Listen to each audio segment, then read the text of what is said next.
mind. But in my mind, it was all or nothing that gets taken or left behind. And no one chose to disclose the downside of dark thoughts. And so now, amid a sea of burnt out lights whose nights will never end, there's a place for me. There's a space for me amongst the calling, amongst the fallen. And so like Icarus, I fell. But you watched me. You watched me coming up a bright and promising star, but the melanin of this chocolate skin hid those tears that flowed like the sticks, and each devilish deed only managed to plant a seed of regret. And each beget the next brick that built a wall so thick you couldn't go around, and you couldn't go over, and you most definitely couldn't go through it, because sometimes sticks and stones, they break more than just bones. Sometimes they break hearts. Sometimes they break lives. Sometimes they break families and homes. And when love turns to pain, we tend to refrain from other emotions, right? Because love's supposed to be that come-all, end-all emotion that compels us all. But what happens when the love of suffering bleed? I mean, what if your all was less than the need? I mean, where do you draw the finish line when your jog becomes a race amongst runners who aren't racing? I said, where do you draw the finish line when your jog becomes a race amongst runners who aren't racing? And how do you find your way back to the beginning when the best use for all those steps that got you there was in erasing? But sometimes we can turn around those weapons on those who attack, and instead of burying the knife, it's a hand that you feel at your back, because both of us know this can't go on. This shit has got to stop. And so I fell. But maybe it was my tongue, because I cried out for help already. Apparently, not a spoken word was heard. All of the signs were there, and each of them was well lit. It was quite the sight to see for those predisposed and for those who were tuned into it. But maybe, just maybe, if you tried to listen, none of this would happen at all. Thank you. Right.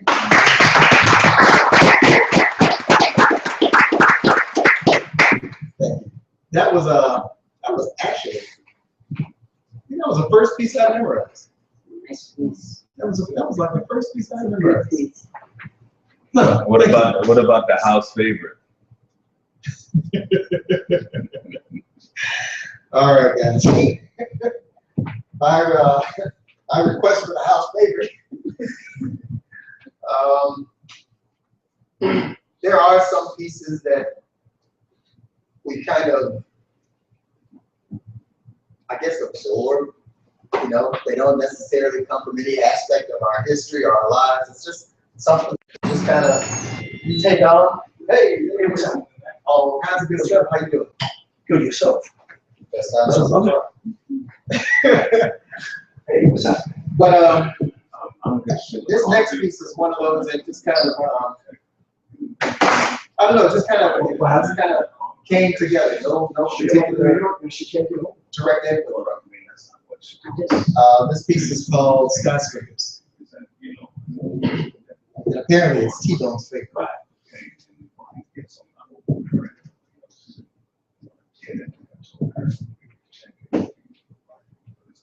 I sat for 7 days. For 7 days I sat and watched the sun set in a weak attempt to temporarily forget what my heart wouldn't allow me to. And as my emotions conspired against me and the tears struggled to extinguish the fires burning within me, I realized that nothing and no one else mattered right then, right now. Because now the plural had become singular, and this aching vacancy of her departure that proves to me that to her, everything really was as important as my next breath. As my right hand embraced her left. As her flesh pressed into mine, as our bodies intertwined until the last post-orgasmic sigh left her chest and behind. In my mind, I see steam as the sunset kisses the horizon, and nightfall invites me to dream again. But dream of what? Because no brown eyes call it out, just inviting soft lips and sweet tongue. Because for the first time in a lifetime, I'm totally undone. And I know that she knows that I know that she knows I'm hurting too, because it's a special kind of connection that we've always had, and we probably always will too. So there's no sense in my defense of some type of hyped up bravado, because that part of me that she maintains is missing. and nothing and no one else can heal this shit. Just as sure as my worst enemy was that little dude from 3rd grade who used to jack me for my fruit cups, but I wouldn't even want him to feel this shit because skyscrapers built on poor foundations can only do 2 things well. That's amaze and fascinate the lovers of architecture and make headlines when they crash all to hell. And all those twisted beams of love and struggle mangled amidst the cementatious rubble neither defy the laws of love nor teach them.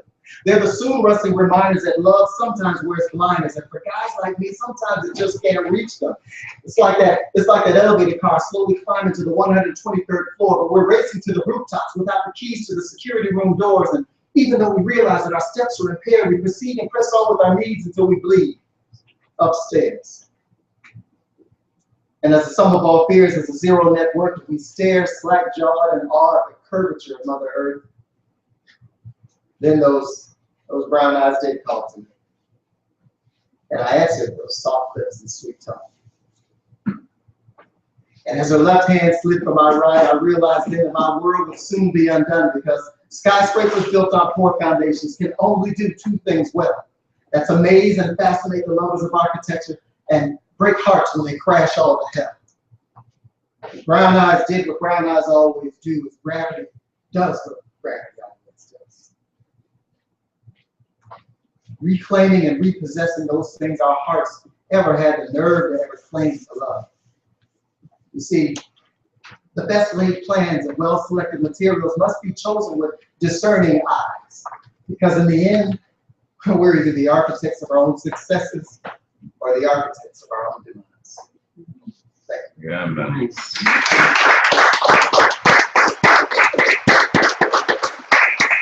Thank you.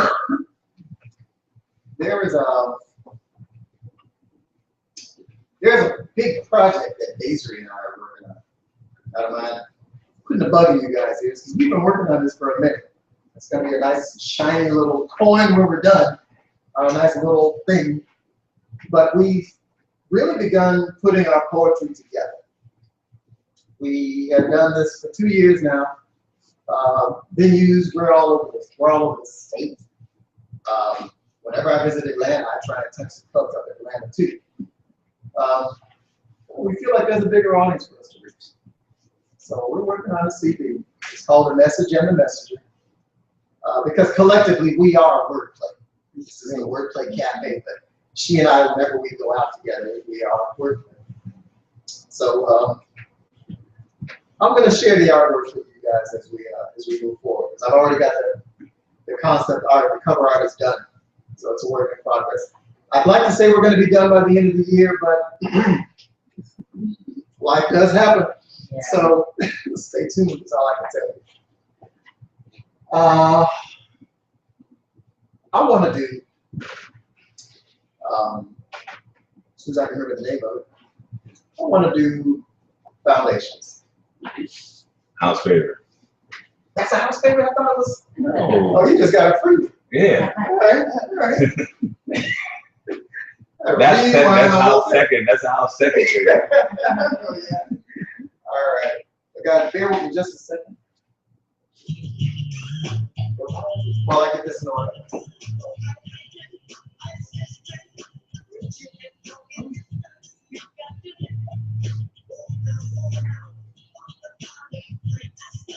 Lord.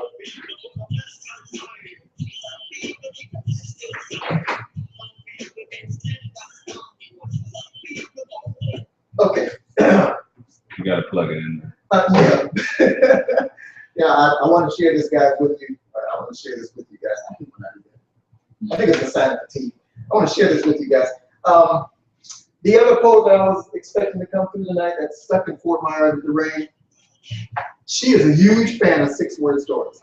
So she just texted me 2 6-word stories to share with you guys. I told her we were doing this. Like, no. She loved him through his pain. And he saw her, loved, changed him. All right. All right, so that's from Eccentric. She'll be here whenever she can be here. I'll let you guys know she's coming through. Hopefully you'll have a chance to see her. She's a phenomenal poet. coming out of Pompano Beach. She has a venue down there as well. And she was close enough to Fort Myers. She said she'd try and come through, and then the rain did its thing.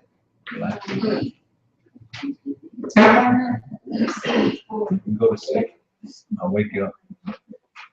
Don't go to sleep on this one. After this, not that. Let's see if I can get it here.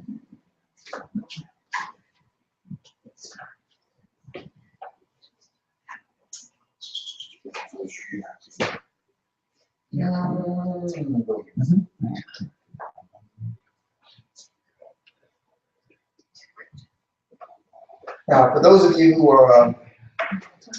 aren't familiar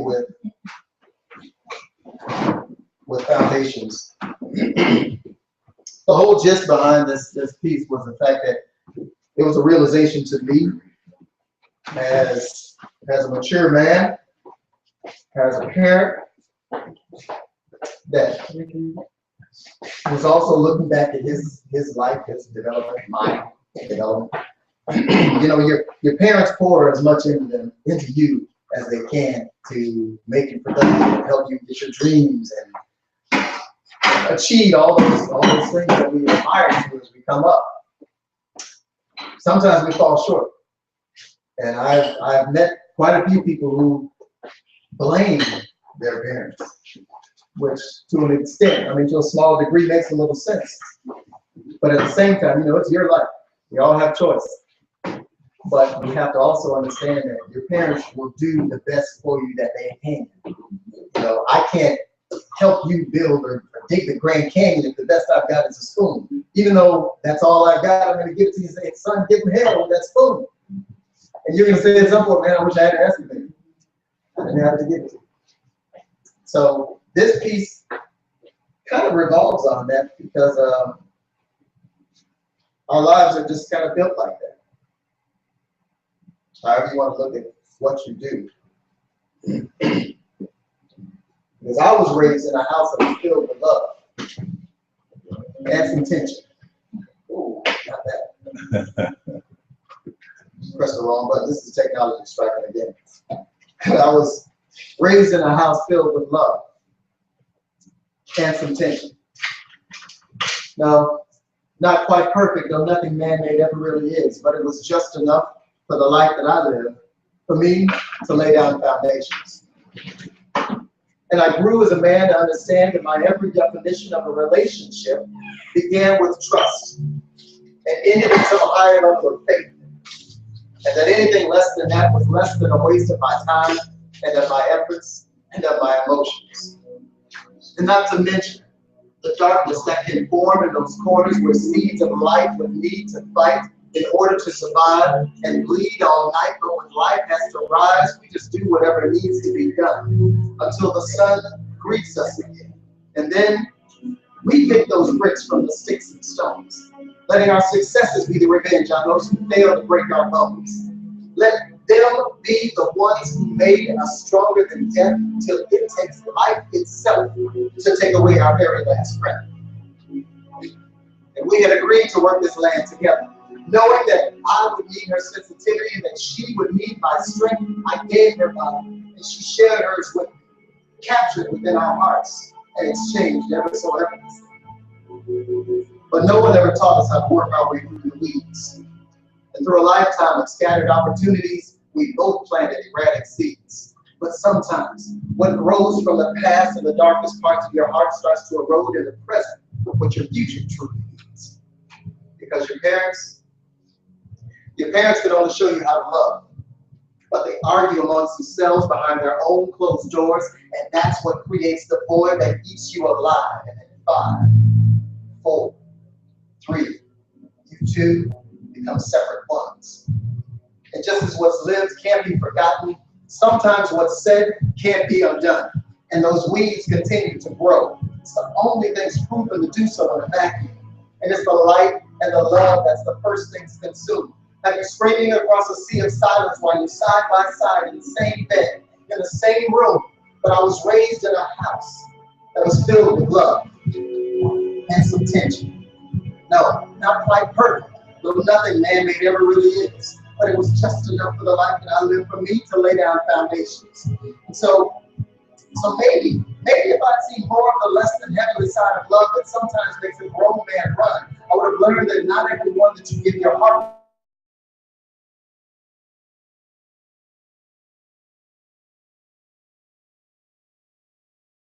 because it's stronger than any truth and it's deeper than any lie. Maybe I would have learned that being the last man standing sometimes means you're the first man to witness everyone else's love God. But I was raised in a home that was filled with love and some tension. It's not quite perfect, but nothing man-made ever really is. But it was just enough for the life that I lived for me to lay down foundations. Amen.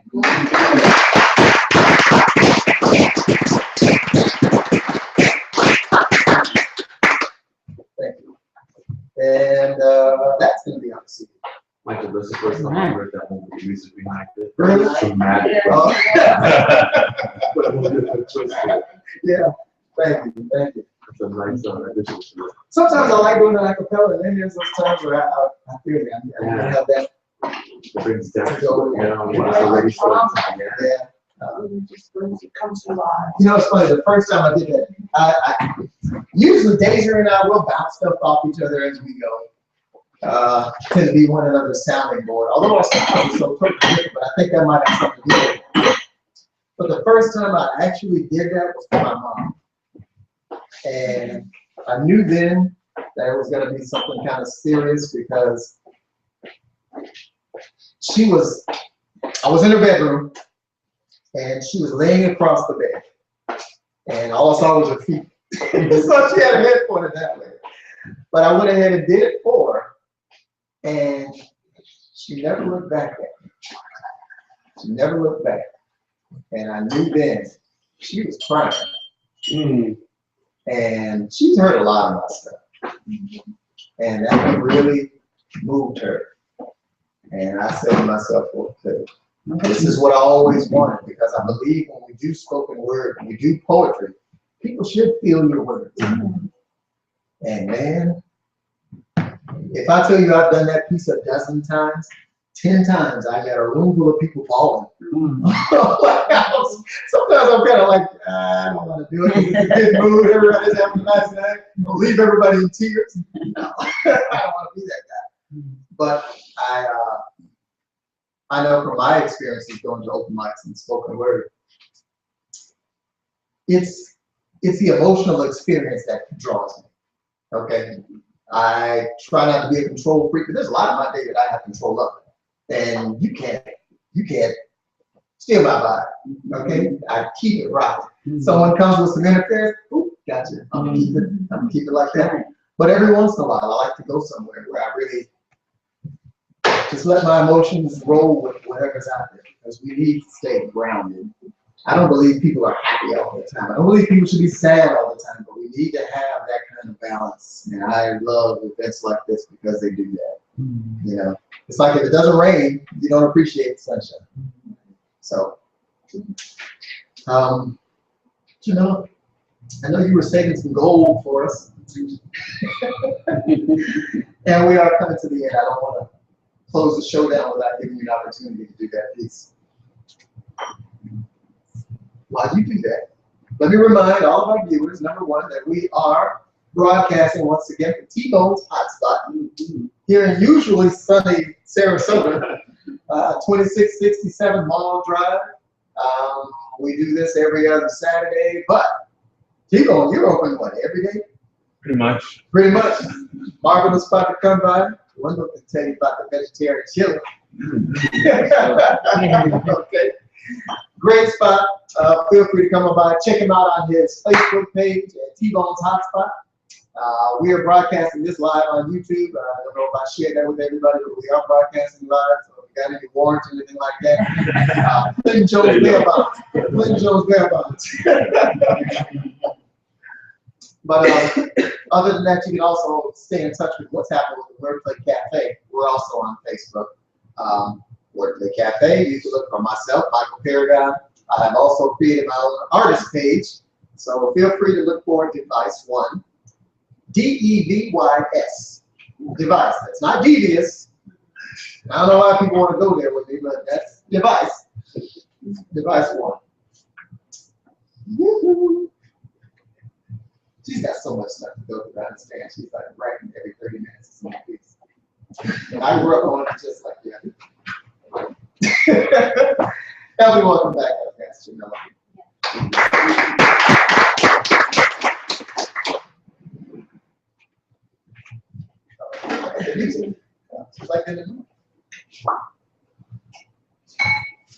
So this is going to be my first time actually sharing this piece. It's not new. I guess it's new to everyone because it's going to be the first time that anyone else has heard it.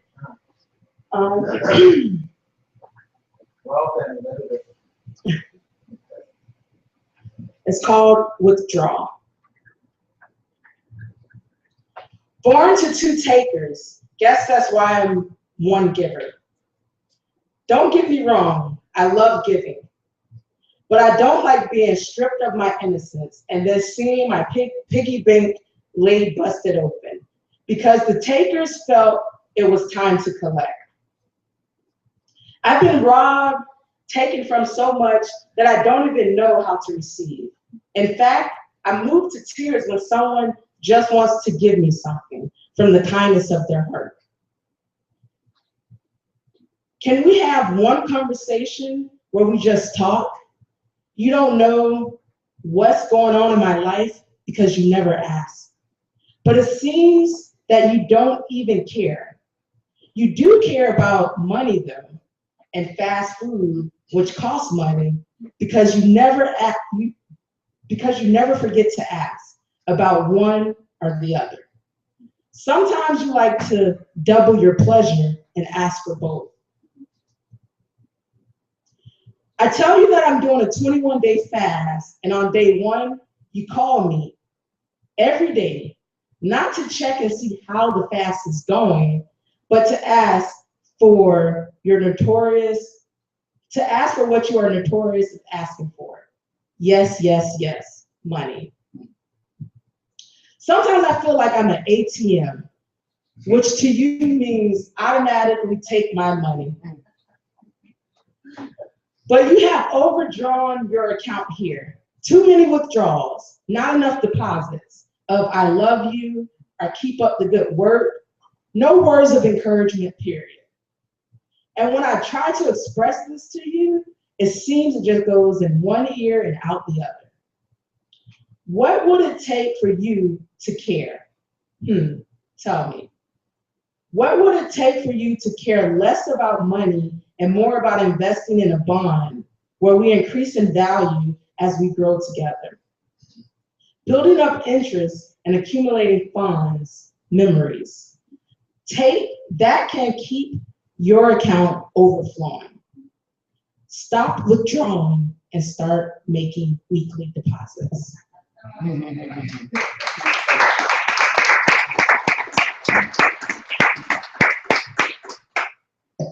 The old ATM syndrome. ATM. I got to deal out of that.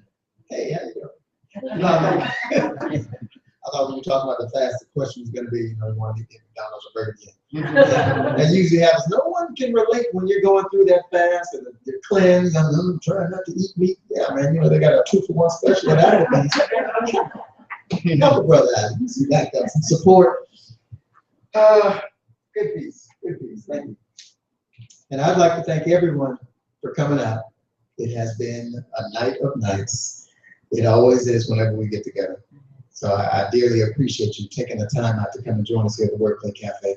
And I say us collectively as in, we do this. We share times, we share emotions. It's us. It's not my show. It's not Daisy's show. It's us. So thanks for coming out. We do this every other week. So the next show is going to be on the 11th of October. Keep posting that stuff on Facebook. Daisy is working on a show also. She is. And I don't know if you guys are familiar with Kevin Sandbloom or not, but let me tell you a little something about Kevin Sandbloom. Since we've been doing this and been exposing ourselves to different artists and different musicians, we like to mix it up. It's not always spoken word. We went up to a spot in Tampa called Super D's. to the Solstice Lounge. And I tell you what, Kevin Sandblum was in the house, and that guy does something to a guitar that you have to be in the room to experience. And I heard a lot of good, great guitarists. But Kevin Sandblum, he's got this box, right? Yeah. He plays a little something. Next thing you know, it's like 52 people in the room. There's one guy who made all these sounds and stuff. And he's got a phenomenal body of work. If you're into music like that, you like guitars, you like the live vibe of that, you need to be here. You need to be here. I think that's going to be on the 7th, 4th is Saturday. Tuesday would be, I was never good at that. I think it's going to be either the 7th or the 8th of October.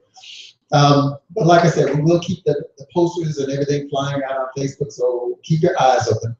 And if you're able, please come out. And if you're not, tell someone who might be able to. They'll tell you how good a time they had, because it was a real deal. Other than that, this is usually where I let Desiree come up and do her last piece. I can't do her last piece. So I'd like to thank everybody again for coming out to the WordPlay Cafe. This is life at its most expressive, word by word. Thanks. Thank you.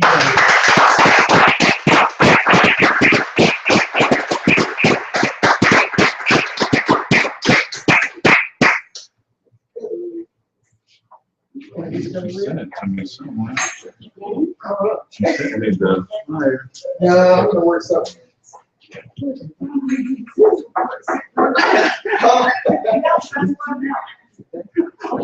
Right now, you got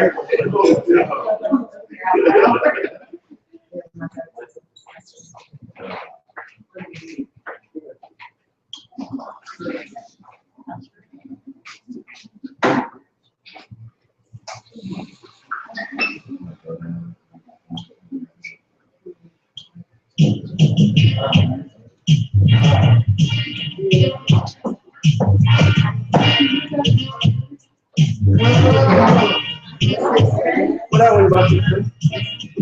Let me check it out.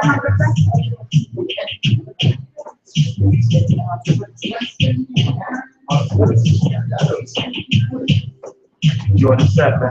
Thank you, brother. You can do it, bro. Sorry, I'm trying to find it. You guys know. Terry, you have a team. It's my pleasure, brother.